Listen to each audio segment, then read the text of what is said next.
สั่งหัวนอน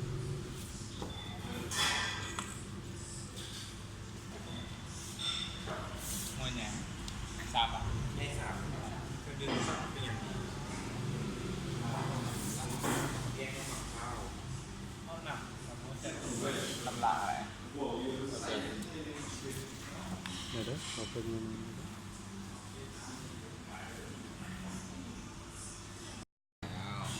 วั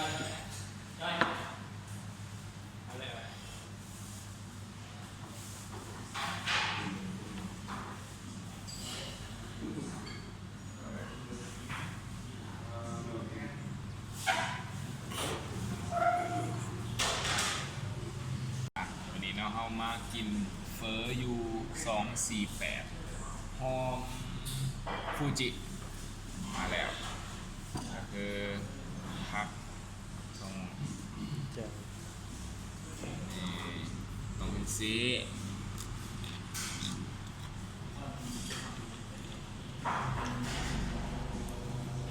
ผักสดหรอ สำหรับสุกี้นี่ถือว่าในเรียนอยู่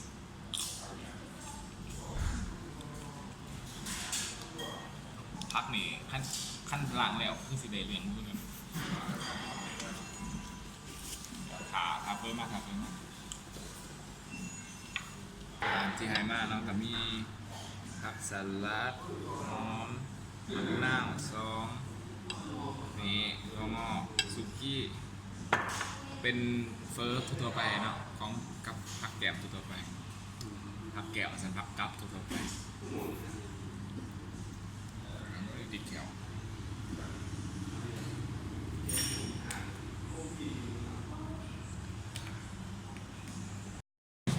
บางทีนะมันเอารถมาแปลงเป็นเอารถจีนมาแปลงเป็นรถเล็กซัสเองอะไรวะเปิด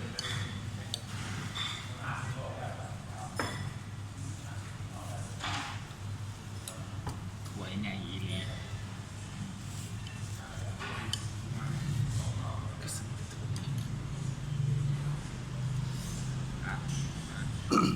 กินโซเลยแบบนี้นะ โซเลยป่ะ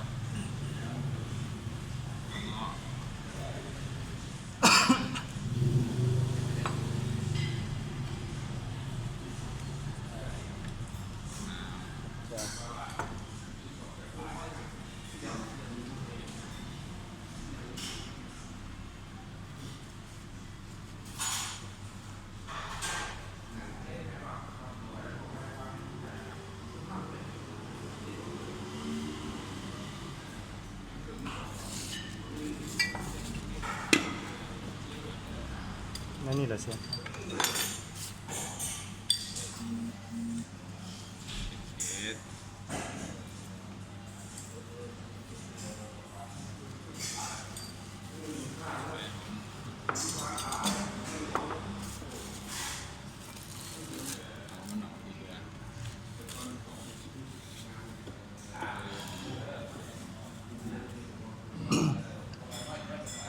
เอามาลองซิมเบอร์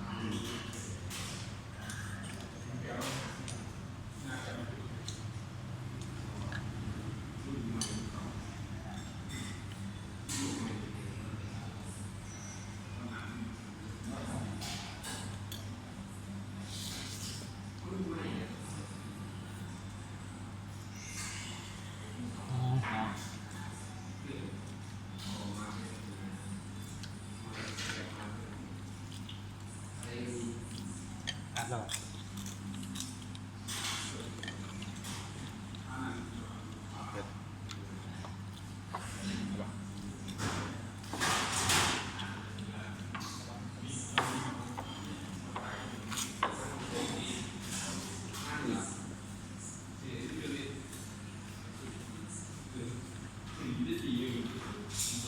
สดโซคำใหญ่ๆ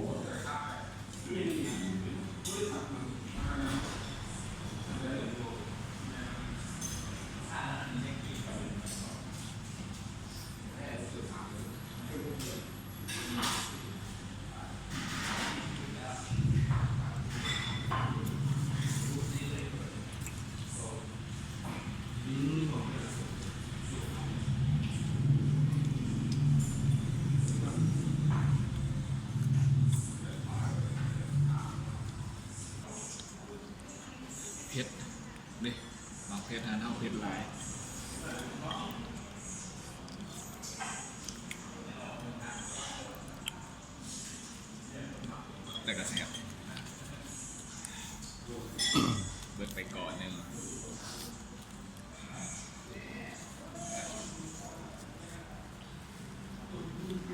อีพีหนาเขาจะไปไซส์อะไรจังขึ้นออกจังมากทายไหม